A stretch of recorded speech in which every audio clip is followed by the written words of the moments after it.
By then I was in high school. I was 12, 13, 14.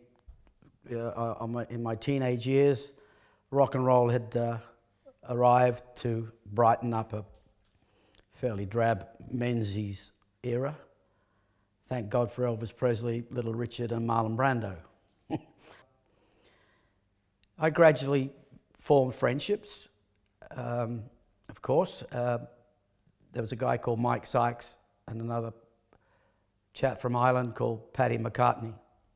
McCartney being a fairly prophetic surname. And we decided we liked girls, rock and roll, and cars. And the priorities used to change quite a bit, depending on who was around. And as time went by, we formed the Twilights. And during one of these performances, such as they were, this guy comes up with a newspaper, and it said NME. He said this, and there's a picture of what were the Beatles. 4 guys in leather jackets with guitars. Didn't look very different to any other rock and roll band at the time. It said Beatles top charts. Beatles voted best group in Liverpool. He said, this is the group, you'll hear about these guys. They're great, they're fab. Sure enough, this song comes on the radio and there was no identification to it. It was Please Please Me. That song just changed everything for the Twilights. The radio station 5AD decided to put on a Beatles sound-alike competition, and Paddy and Mike and I decided to enter that.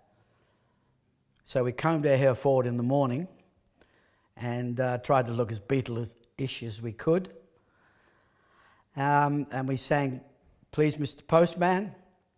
I remember that one distinctly because it sounded really good. And we won that competition, and all of a sudden, we became famous throughout Adelaide. Before that, we were famous in Elizabeth. That's the way it goes on the ladder of success. But this whole Mersey thing got bigger and bigger and bigger, and finally groups were forming all over the place and copying the Beatles, Man for Man. There was no more lead singer in the band. There was no more, well, there was, but the Beatles showed us another way to do it. The Searchers, the Beatles, the Mersey Beats, the Hollies, the Kinks, the Who, all began with the and the band. The band was the entity. It was the democratic era of rock and roll. The Beatles changed popular music forever. At the time, it was necessary because it was pretty saccharine there for a while. Bobby Vee sang "Take Good Care of My Baby" and various other things like that that really, it was getting a bit tired. Elvis had got fat and whatever, and he wasn't singing rock and roll much anymore. So we needed a shot in the arm. And after that first year or so, the Beatles were still showing signs of being a cover band, with Roll Over Beethoven, Twist and Shout. But you could see that their own songs were far better than what those were. And that became the most important thing, to write your own songs, a group to write their own material.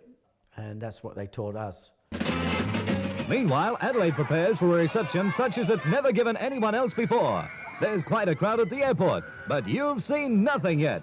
1964, June, the Beatles arrived in Adelaide. To great anticipation, complete mania. I was in the Twilights. We were copying the Beatles every Friday and Saturday night at the Oxford Club. But that lunch hour, we took the afternoon off and went down to Anzac Parade to watch the Beatles arrive from Adelaide Airport and witness this amazing transformation. Adelaide changed. Australia changed, but definitely Adelaide. There were a lot of people like myself, British migrants, who still had a fondness for the old country and certainly had a love of the Beatles.